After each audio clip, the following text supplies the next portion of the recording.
PP and Sarah Robbins for having us. Thanks to you all for showing up and being willing to sort of go through some interactive stuff with us and have lunch over the next couple of hours. We're excited to do this.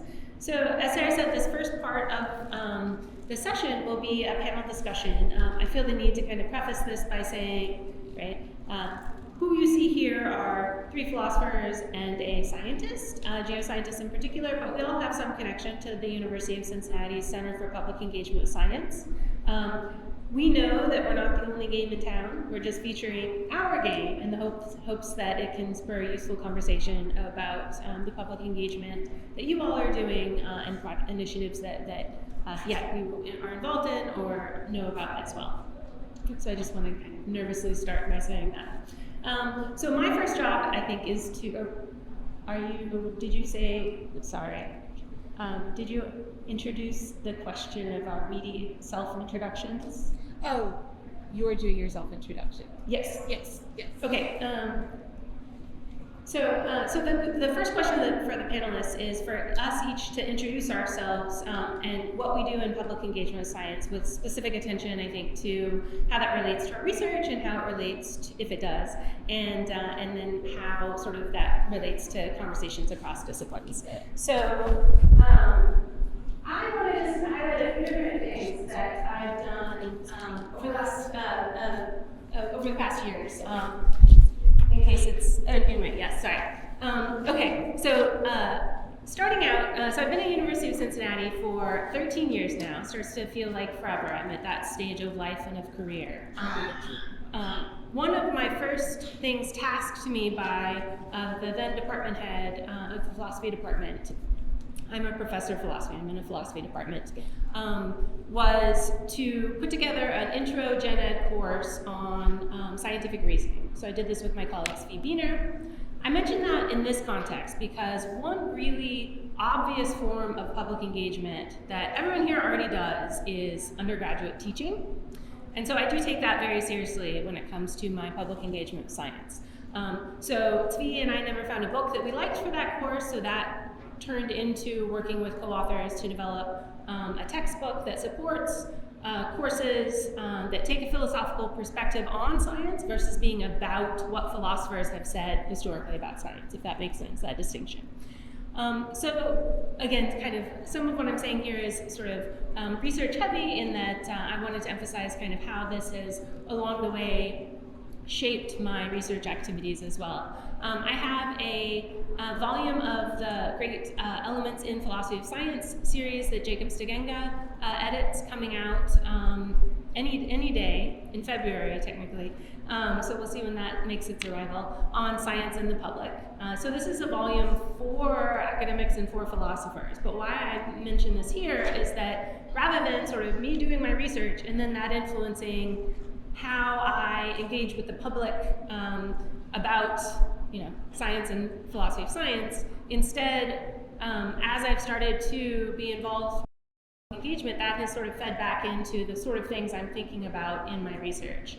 And so this volume on science and the public really is an attempt to find the places where other philosophers are already addressing different facets of the relationship between science and the public and kind of bring those together into one conversation in the hopes that that helps more of us who do philosophy of science to start doing work like that.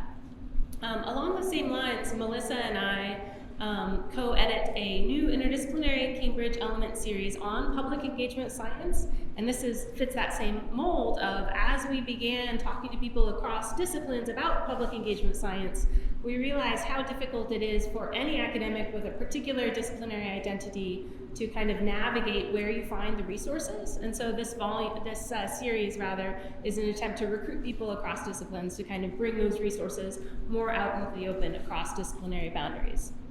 I think I've probably already taken too long, so I will just end by saying that what's pictured on the right of the slide here is an interdisciplinary research and discussion group, R&D group, that has been meeting for 8 years weekly now at the University of Cincinnati. This is a group that Sarah mentioned that she visited a few years ago. This is an interdisciplinary group that is sort of very grounded in its philosophers who participate in it and has been sort of a really useful part of trying to expand out at the University of Cincinnati how philosophy engages with different disciplines in its public engagement activities and consideration of public engagement activities. And then, so I think the last thing I'll say, I'll ignore one of my pictures here in the interest of time, but the last thing I'll say is just draw your attention to the informal PEWS logo, or the logo for the Center for Public Engagement Science there in the middle. And this has been the bulk of what my work in public engagement science has looked like over the last 7.5 years. That's how old our center is. And as I've been in the role of directing that center, and so I wanted to sort of highlight this as a way in which public engagement involvement can play out also. I'm not so much rolling up my sleeves and talking to members of the public, right, under in one category or another in that role, but I'm talking to people in other disciplines who do a variety of forms of public engagement already, and finding ways to sort of coordinate our efforts and make sure that the whole is greater than the sum of the parts. Figure out kind of smart ways to collaborate and work together. All right, that's my meaty introduction. I'm going to pass it off to Melissa Jacquart. All right, thanks, Angela. So my name is Melissa Jacquart. I'm an assistant professor at the University of Cincinnati, and I am the associate director for RUC Center for Public Engagement with Science. If I'm talking about myself in sort of a traditional academic context, I often mention how I have 3 main research programs. First and foremost is I'm a philosopher of science. I do philosophy of physics and astrophysics, looking at the role of models and computer simulations in science. My second research program is in public engagement with science, so I actively try to contribute to the literature and theory and best practice as it relates to what it means to do public engagement with science and do philosophical reflection on that. And my third area of research is in philosophy and education. I'm really interested in what are effective pedagogical practices in the context of philosophy teaching undergraduates as well as grad students. And I'm also an active participant in the Philosophy for Children community, so philosophers who do public philosophy by going and sitting around and talking about philosophy topics with kids. It's a lot of fun. Those are how I think of my traditional research programs, but in the context of something like this, where I've been asked to talk about public engagement with science and sort of my contributions and trajectory in that respect, the thing that I want to highlight is that I view those 3 research programs as not just my research programs, but also my teaching and my service. So I think the big thing about how I approach doing public engagement with science is not trying to necessarily silo it off into my research, my teaching, my service, but really try and think about how they're all integrated and how they can be mutually supportive and inform each other. How can I do public engagement while also doing research on or writing philosophical reflection on that kind of engagement. And for me, this really is sort of like where I've come as an assistant professor. I'm now at the point where I'm able to articulate that in a way that I never would have imagined I would have been able to as a grad student. But what I have up here is sort of my personal timeline, where for me, when I reflect back on how I got to this point, especially when I went into grad school as it not being a thing I could do, I kind of went to grad school. I went to Western Ontario, where they have the Rotman Institute, and I really chose to go there because they were one of the few places actively doing this kind of thing. I guess I just wanted to highlight in sort of this introduction that in looking back over my sort of history and coming to this space, it's been a long history of that for me. I've had academic interests, but while I was trying to think of how to sort of like get myself through grad school and get myself through the academic aspects, I often found myself drawn to thinking about how I could talk to the public, how I could talk and engage, and how I could teach, and really trying to use all those opportunities to inform each other. And to that end, that's kind of how I ended up at Cincinnati. I went to a grad program that was one of the few that had that component where I gained some experience and exposure to it. I then had my first postdoc appointment at the University of Pennsylvania, working with Michael Weisberg and other philosophers and psychologists who were studying how the public understands science. And then found myself at a postdoc and now permanent position at UC, helping Angela found the center that focuses on this kind of public engagement in the context of philosophy. And so, especially since I know grad students might be part of the audience, I just wanted to take time to highlight what that trajectory looks like and introduce myself.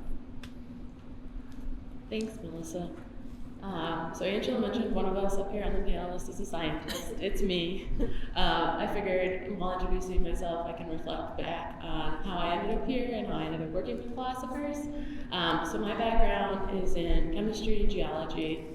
I graduated from the geosciences department last year, and I'm now a postdoc fellow with the Center for Public Engagement with Science. My research probably looks a lot different than a lot of your guys' research. I think about past climate, I think about biogeochemistry, and how we can reconstruct past climate using a variety of tools, put that in the context of future climate. So broadly speaking, about climate change in general. While I was working on my dissertation, on my research, I sort of started reflecting and thinking through how we communicate our research in the geosciences department with the public. It can be very siloed at universities in the sciences in particular, where we get our heads down, we're doing lab work and everything, and we forget that there's a community around us that wants to learn about what we're doing and what we're finding and learn about how it relates to them. So this past year, sort of, I guess, through my PhD, I spent a lot of time thinking about how we communicate climate change with the public, as well as other scientific research at the university. So I came across and took the pilot course with the Center for Public Engagement with Science a few years ago, and then I stuck around. I got excited to be involved with them throughout the rest of my graduate studies. And then sort of as part of that, speaking a little bit more on my public engagement initiatives, I've started a sort of hands-on program where I bring hands-on activities to the public in Cincinnati, to a farmers market in Cincinnati. We've had the whole entire department involved, geosciences department, and we're looking to expand to bring more members of the Cincinnati, University of Cincinnati community to the market to sort of share out their research, think through the best ways that they can sort of connect and relate to people in the Cincinnati community. In addition to that, I also help with a variety of events that we put on through the center. And overall, I've learned a whole lot about sort of interdisciplinary studies, and I've learned more about how to think like a philosopher, and how that relates back to my research and work. Yeah, I said very well. Thank you. Hello, I'm Collin Lucken, right here. I'm a PhD student in philosophy and a master's student in robotics and AI. Also on the left side, or your right side, you will see Donald Fighting, who's over here. He's also a PhD student in philosophy and a master's student in business analytics. So I'm up here sort of representing our combined efforts because we tend to work together. At PEWS, if you know the anime Dragon Ball, sometimes in Dragon Ball, when the heroes are faced with a particularly powerful foe, they will do what's called a fusion dance and combine it to a more powerful fighter, multiply the power levels, and we have found that strategy very effective in this context. It's also been a context where that's even possible. A lot of times in grad school, you're sort of evaluated on your own, and you have to work on your own. And so this has been a nice place where we can collaborate and help each other achieve things. So here are sort of a list of things that we've worked together on at PEWS. So first, we are both recognized by the center as graduate student affiliates, which is sort of an official recognition you're given for doing a certain amount of work with the center. It's kind of nice. It gives a sort of like a Daenerys Targaryen title expansion phenomenon where you can describe yourself in other ways. It's also a nice way to feel more like you actually belong to the center or institute, and not that you've just sort of done one-off projects, one after the other.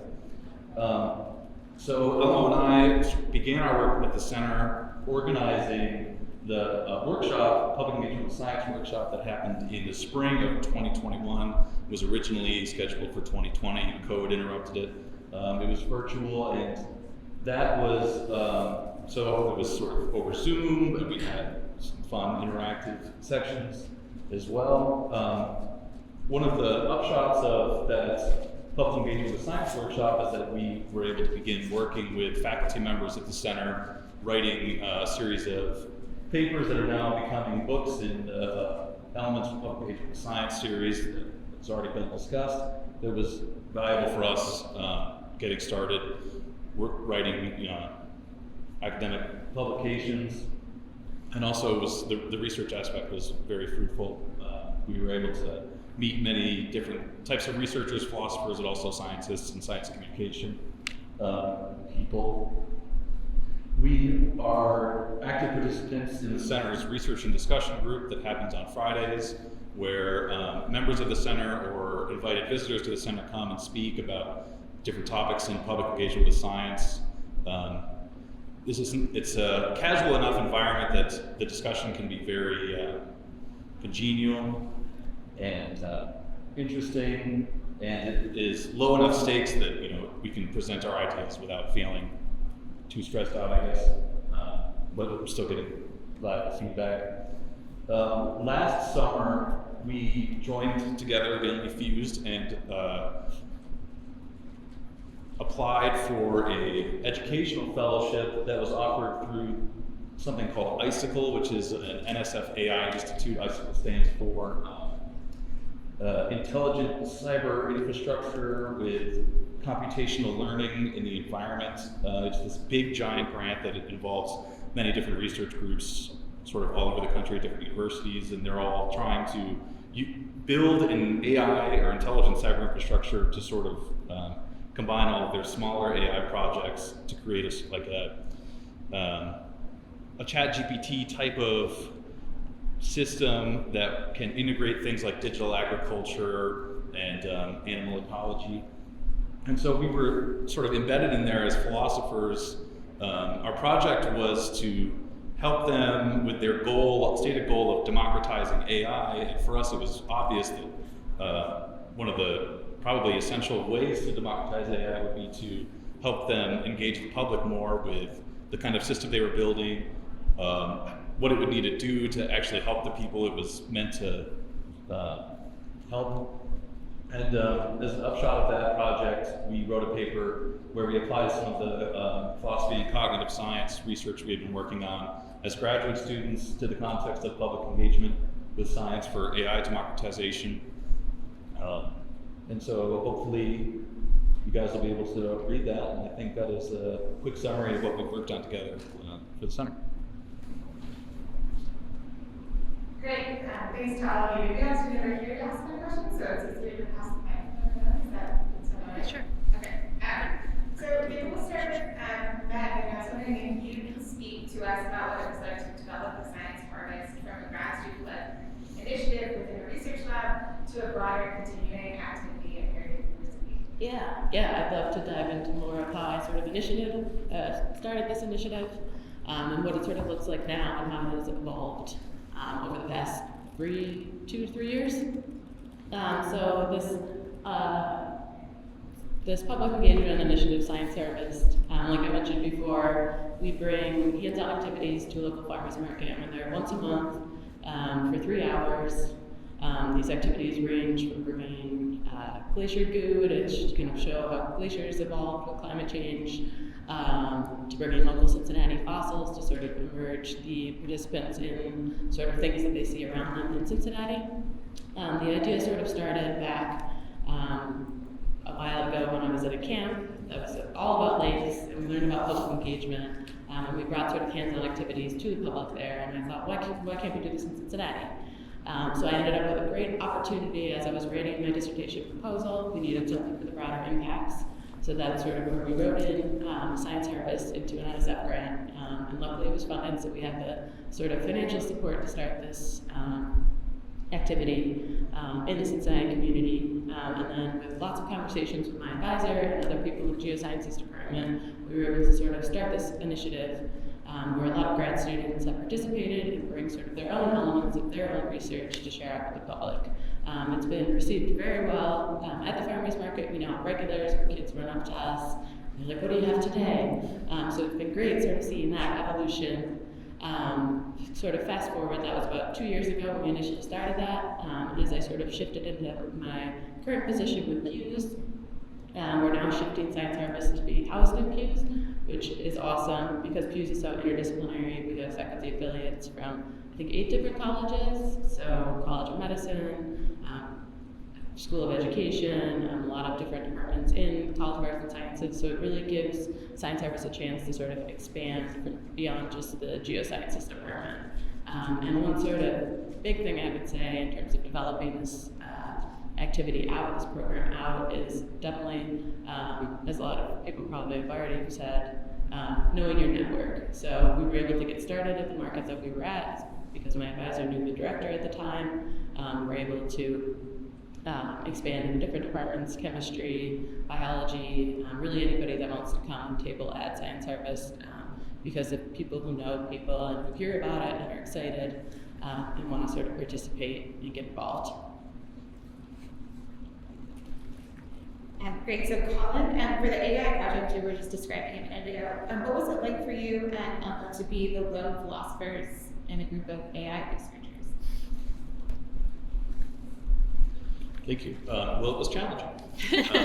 So the AI project we were a part of was very big. I think it had something like, well, there were 3 main thrusts, but more than that, there were various labs who were kind of combined with a single cell, that's SELL, that they would democratize AI. So the idea was that there were these various different AI systems in digital agriculture and animal ecology and smart food sheds that would be able to be sort of hooked together on the back end to create a user interface that could do something like, okay, there's a farmer asks, hey, I've heard there's some weather coming, what are the effects that the weather might have on the supplies that I need for my farm, or like what I'll be able to sell afterwards.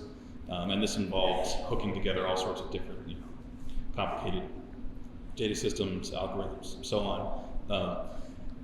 The organizational structure of the cyber infrastructure thing was like mostly engineers. It was really big, and there was a smaller bubble within it called BIBIN, or the Broader Impacts Backbone Network, that was more ethics flavored, more social and political flavored. The idea being that this would be the part of the whole grant organization that would handle the making sure that everything was being built in an ethical way, that the system would be ethical in its operation and in its effects, and also that it would, as it was being built, that it would be that the pay attention to the needs of the people who would eventually be using it. So the idea is that this huge cyber infrastructure thing would end up as something like a public utility that non-tech users could use to live their lives and carry and develop their businesses. So inside the BIBIN network there was us, and we found that as we got farther away from this small bubble that we were originally embedded in, that our relationship with the different researchers was that there was more of a distance between what we were trained in and what they were trained in. So, for example, we would have small workshops or meetings with computer scientists who were, very focused on sort of just, doing things like writing code or building the systems. And so, on the one hand, you might expect that they would know little about or less about public engagement or like these sort of ethical considerations, but that's interestingly actually not what we found at all. We found that all over this huge network of researchers that there were many different engineers and computer scientists who themselves had public engagement projects. And so when we began there, we thought that our job would be used to teach them the public engagement things that we knew, and teach them a little like ethicsy type stuff. And what we found actually was that they already knew this, and what was more valuable for us was to sort of organize the knowledge that was already living inside of this institute to try to help the different people see that there were other public engagement interested engineers and scientists in other parts of this project that also engaged in similar projects. So we had a sort of organizer or like middle person, go-between person role that we weren't really anticipating. And I think that being a philosopher, maybe this is controversial, but philosophers tend to be a little general and abstract, and that positioned us well to understand enough about what the different projects were doing to sort of help them see that the other people were doing similar things. So we did that organizer role that we weren't really expecting, but the thing that we is maybe more traditionally recognizable as philosophy is we were, I think, helpful in emphasizing the need for clear and concise ideas. So like a classic philosopher's question is, what exactly do you mean by that? We showed up at the summer cohort meeting last summer at Indiana University, where the other members of the Broader Impacts Backbone Network were, and there was value, I think, in just asking these very simple questions about, so the project is called Democratizing AI, and we would say, okay, what is that? What exactly do you mean by democratizing the AI? What does that look like for you? And just asking those questions and harping on the specific meaning of the words, which is a sort of very standard philosopher's method, ended up being very helpful for people, I think. I think that about covers it. So Melissa, a lot of your public engagement activities have been related to grants. So I'm wondering if you could say something about the role that that's played in your grant efforts. So I think for those who might not know, a lot of US-based grants have two components: intellectual merit, the research, the intellectual aspect to the research you're doing, and broader impacts, how you're engaging with the public, how your ideas or research might be relevant to the public. And so to some extent, I've really capitalized on that in sort of two respects. So one of the things that I do at UC through PEWS is PEWS collaborates with a lot of university researchers on their broader impacts.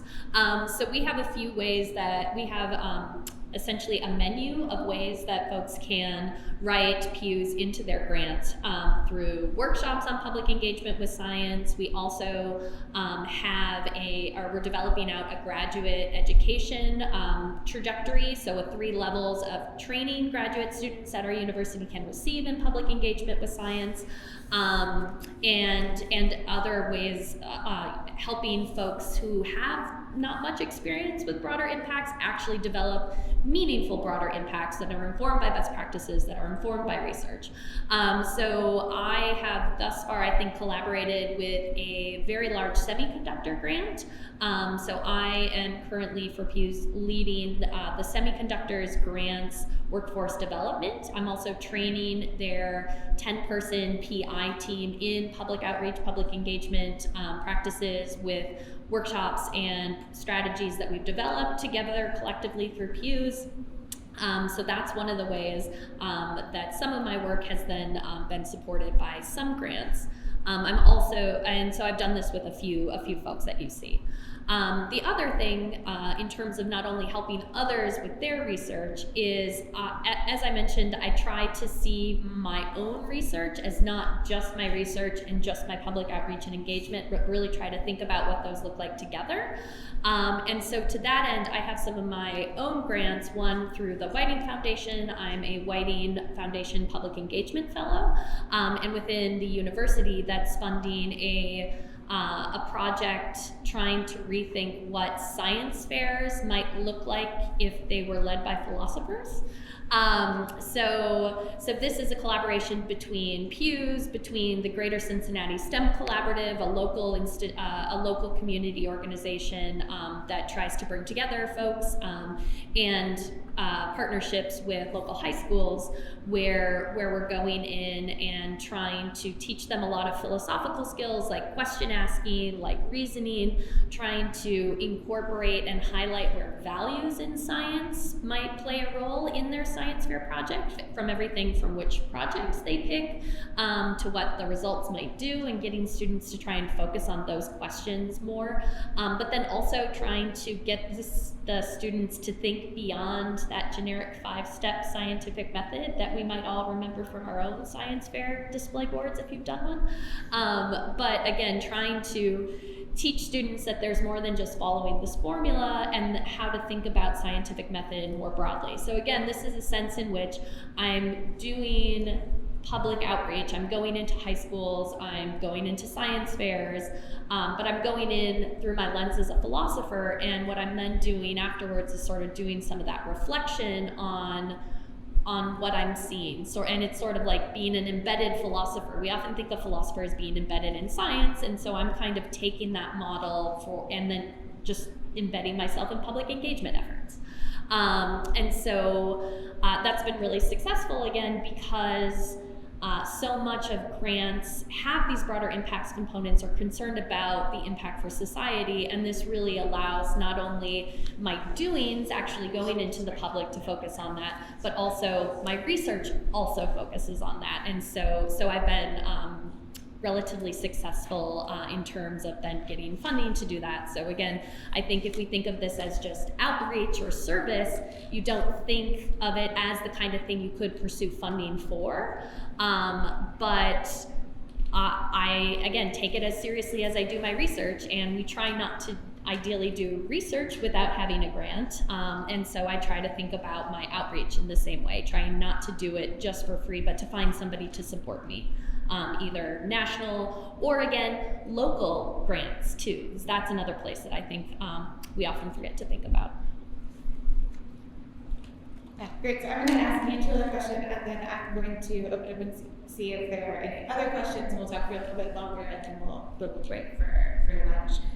So Angela, you began developing the PEWS Center right around the time that you received tenure. And so for you, this really was a bit of a big career pivot, and I wonder if you might talk about the way that pivot has impacted your research more broadly. Yeah, sure. Thanks. So, so I mentioned that we started PEWS 7.5 years ago, I think is our number at this point. And this was, I guess, a few years after I got tenure, but it really was like in that like reflective point right after you get tenure and you're not like scared for what happens like next month, that I sort of took a step back and thought, what do I actually want to do as a grown up, and figured out that it wasn't just write papers until I die. And so from that, I sort of had a few years of kind of reflecting on what I thought, like, I guess, the skills of a philosopher and of an academic, and then especially my personality, could do in this kind of a space. And then it also was kind of a creature of opportunity where, as sort of, small incremental opportunities presented themselves, we sort of bootstrapped our way into something that has become a really big kind of collaborative, I think, sustainable initiative at our institution. So to put a bit more context on some of that, I guess, it became clear to me as part of that, like, I don't want to just write papers until I die thing, that it was very important to me to try to be of practical use, and that somehow that had to do with the institution of science, right? That somehow I must have some skills or interests in there somehow, some willingness to get involved in certain respects that could be sort of practically useful. And then from there, it seemed pretty obvious that kind of a project wasn't single-authored research publication kind of project, right? But it really was sort of starting to talk to our graduate students on a regular basis, right? This is this weekly research group that we've already talked about their initiatives and their interests, and starting to have just bunches of coffees with people across the institution to figure out what interests and existing projects and perspectives that were out there that could be marshaled into a kind of bigger institutional sized project. And then I spoke to this a bit and ended up speaking to this a bit in my introduction of myself as well, but that's in turn shaped what I do with my research time as well, where, you know, speaking candidly, it has felt very important to maintain a kind of straight bread, and I want to also, but it has felt very professionally important to maintain a like straight bread and butter, I'm a real philosopher of science research program, so that I will continue to be taken seriously by philosophy professional communities. I also do like that stuff. But then also, increasingly, my research efforts have been moving, as I suggested when I introduced myself, towards ways in which our various collaborative activities and what I'm learning from these folks and others who I work closely with, and those kind of broader explorations of disciplinarity and of the interfaces between science and the public, that's fed its way back into the kinds of things that I'm interested in thinking about as a philosopher in my research, and the perspectives that I take on those things. That's great. Are there any questions anyone want to ask while we talk about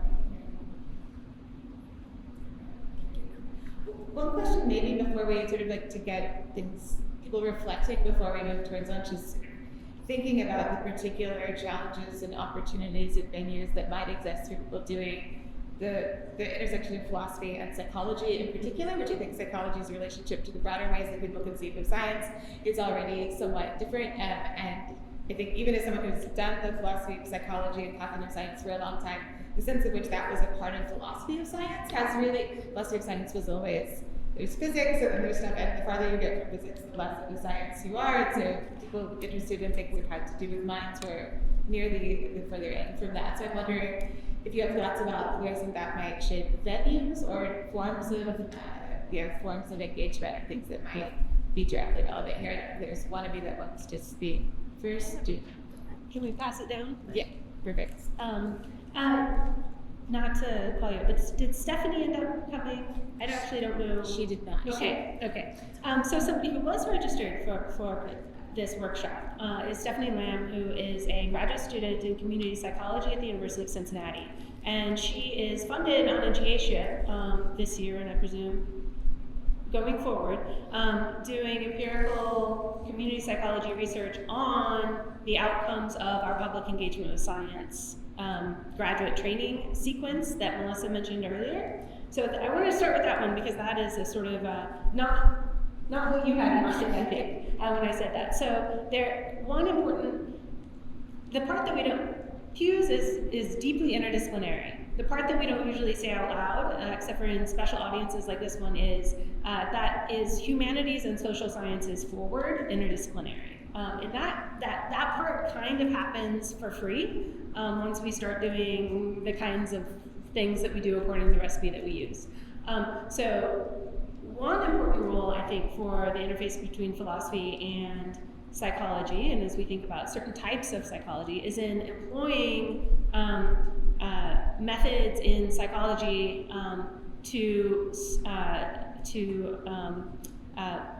improve approaches used in public engagement science, right? So flipping the role from what the focus is of public engagement to a different role in that process.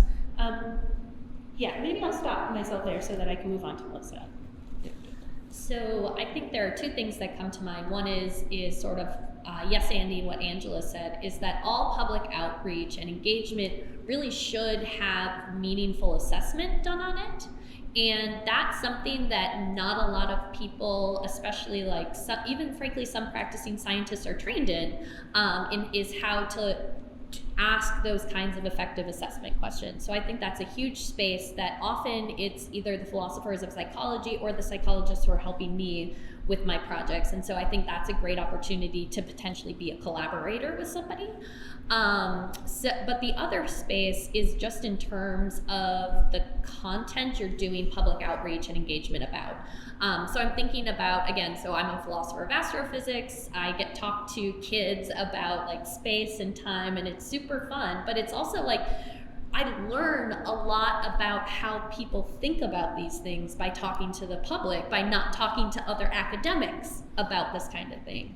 And I've been amazed at just how much of my deepest learning comes from engaging with the public about the topics that I do research on. And then again, going back and sort of doing some of that philosophical reflection about like, wow, that's really interesting. I hadn't thought of this sort of like taxonomy splitting off that way. And I've learned that from talking to them. Anyone else? We could follow up a little more on assessment. So what are the kinds of things that you might point to with assessment? So what are some of the kinds of things you might point to with assessment? And not so much thinking about it far off, say you're writing a report out, you completed a grant, and they want to know outcomes and all that. So what are the kinds of things you might point to? Number of people reach, hours with them, just trying to trace those. Yeah.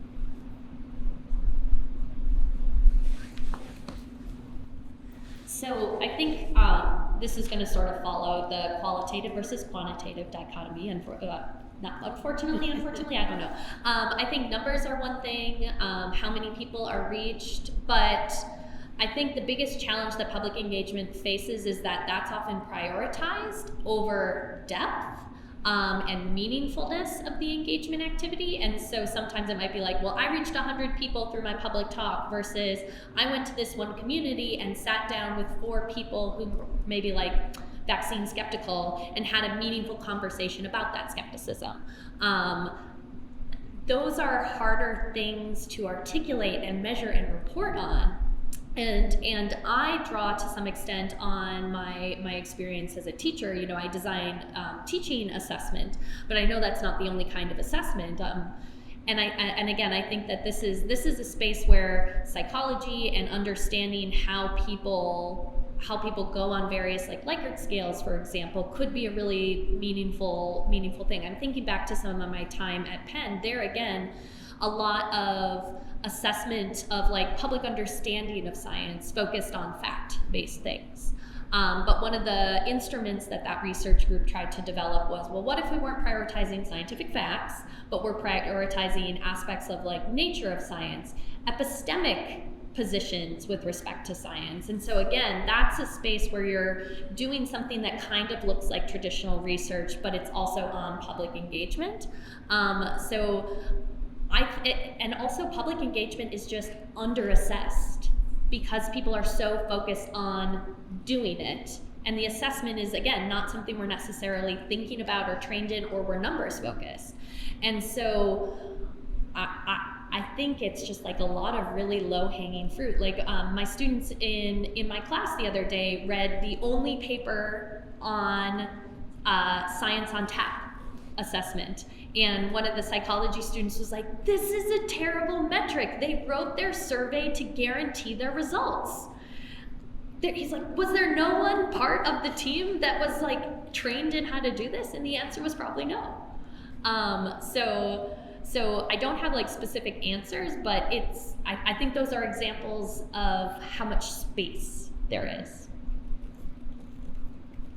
Thanks, that was an awesome answer. I wanted to add one point to that as well, which is one of the big emphases that you'll hear from us after lunch when we sort of work collaboratively to think through what public engagement initiatives there might be space for, is to start from with an emphasis on what the goal or the aim of some engagement is, right? Not stopping with the aim is to engage with the public, right? Get out there, but like for what?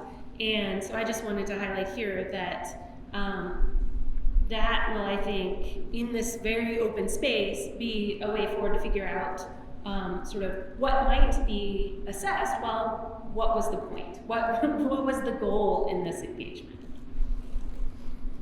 Yeah, I was just thinking to quickly follow up on Ben's description of the farmers market activity, and that the way in which like the people coming back is a way of measuring sort of depth. You know, that's a kind of statement. It's not like quantitative, it might be in that picture.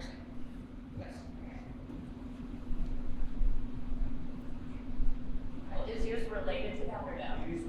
Okay, you go first, and then you'll say exactly what I was going to say. Well, this is a question that I think falls in one of the things that I've heard from, or at least maybe I've interpreted from your statements and introductions, is that a lot of your interventions are focused on education, right? Educating the public. And one of the things that there are sort of initiatives at my institution, but it's something that I'm very interested in, is about actually not necessarily citizen science or collaborative science, but getting our students out there to perform public science and public service through their science. And I'm wondering if you had examples or programs that developing along those kinds of lines. It's not just education, it's like Head towards your microphone.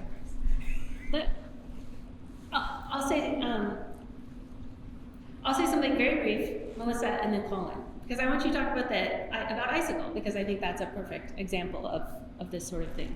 I just wanted to say that for PEWS, we take very seriously thinking about the interface between science and the public in all of its forms. And over time, Melissa and I mainly, I think, have ended up with this sort of taxonomy for this that you'll see reflected later on in our conversation as well, of dividing out into something like science communication, informal and formal science education contexts, and then the involvement of public participants, right, one community or another in scientific research. So I wanted to sort of name that taxonomy as maybe sort of a useful frame for what you're asking about.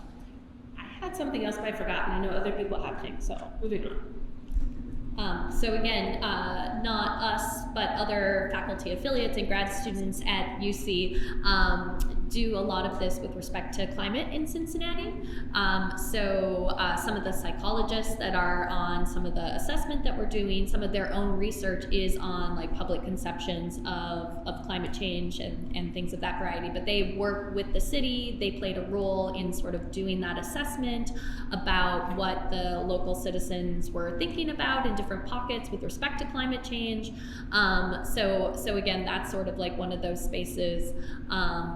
But again, the science fair project, though, that I mentioned, though it's a sort of education context, it's also rooted in sort of like community needs driven. Like, I mean, I didn't just say like, I want to figure out science fairs, but philosophy. I was working with my community partners and I was talking with them and I was like, well, where do you see the biggest need locally? And they're like, and they came up and it came out of conversations about how Cincinnati public schools just aren't present in some of these science competitions that leaves off this like perfect avenue for engagement with not only them but their parents and community with respect to that. So that's, I think, again, it's another great place. But it's also about like using, I think that's a great starting point of what are the needs in my community and how might my skill set contribute to those in this sort of public facing way. Can I say one thing? Sorry, Paul, I gave you an assignment and then I put completely blank. Melissa, what I did want to speak to is climate change research, community engaged climate change research in Cincinnati for Cincinnati communities. So there were some existing partnerships with municipal and community organizations prior to PEWS, but what we have been able, sort of as a group, to do is to bring together scientists in different departments who had some of the same relationships with people off campus, but didn't know each other and each other's work, and get them to start thinking collaboratively about how we as a university community of researchers could better support Green Umbrella, the City of Cincinnati Office of Environment Sustainability, Groundwork Ohio River Valley, these organizations who are like, need research and applied research, but won't be able to tell you when they need an architectural engineer and when they need a geoscientist, right? And certainly won't go to the community psychologist and see her work as relevant until they know her. And so, yes, I wanted to build on Melissa's response to that. So the original question was about having like lay people or non-scientists participate actively in doing the science in their community, something like that. Okay. So I guess by analogy, the iSchool project we worked on is this big, publicly funded, fancy science project where they're building this system, this cyber infrastructure system that will have like real interventions in, economic interventions or eventually in the different areas where it's deployed, like for the farmers and for the smart food sheds. So by analogy, you can think of a highway that's built through a neighborhood. You go, someone who doesn't live in the neighborhood says, this is where the highway will go, everyone, just so you know, and then the highway's constructed and then sort of obliterates, where the people live. You could think of a more publicly engaged version of that, which is you say, okay, we're planning on building a highway, and then you hold some sort of town hall and people come and they give you feedback and they tell you, well, we don't want the highway to go through here because it will interrupt the park or it'll interrupt this festival we have every year or something. And then you maybe take some feedback and then you change the way the highway goes so it doesn't destroy the things that the people had there. And then you could think of an even more strong version of engagement where you have the people who live there help build the freeway itself, which is pretty difficult to do for all sorts of constraint reasons, because most people don't know how to build highways and because they have lives and jobs and they can't just stop doing that and go help build a highway.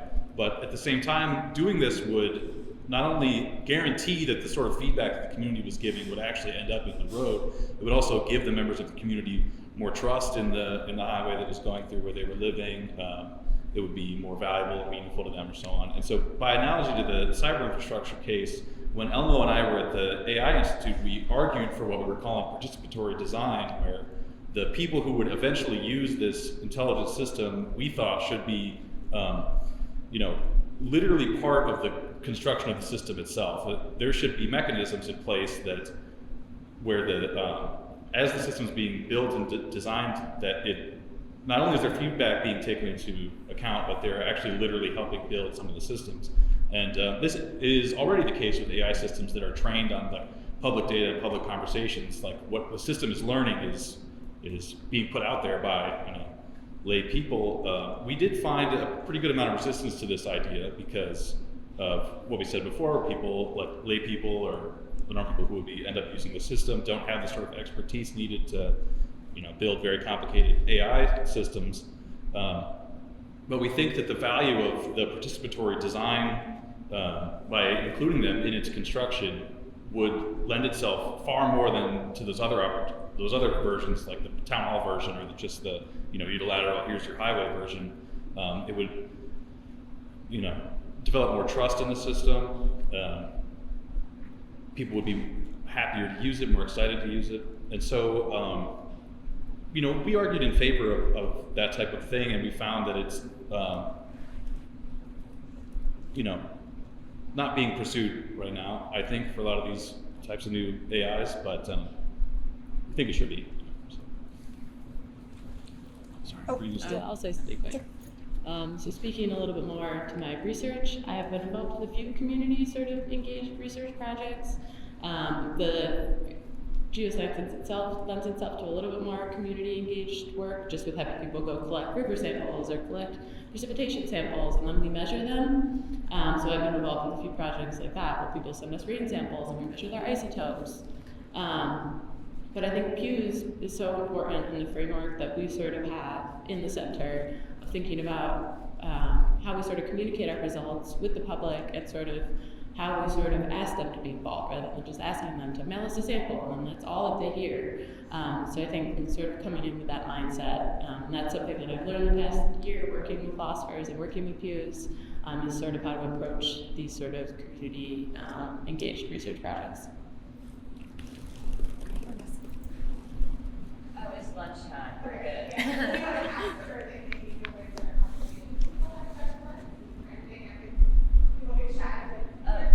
If I don't have to use a microphone. I just wanted to amplify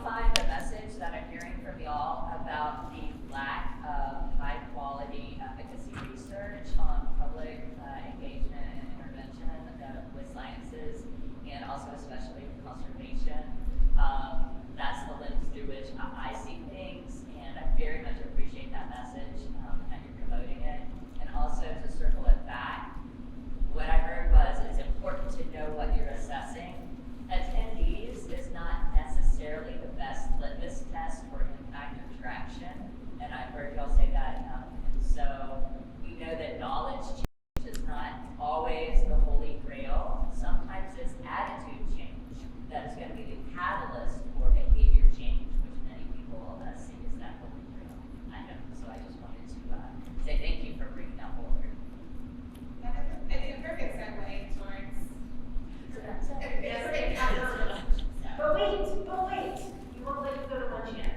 Before, there's a job for when you come back with your lunch. So box lunches are in the back of the room. Find the appropriate box lunch. I have no idea what the details are in Fridays there. Or yes, you'll figure it out.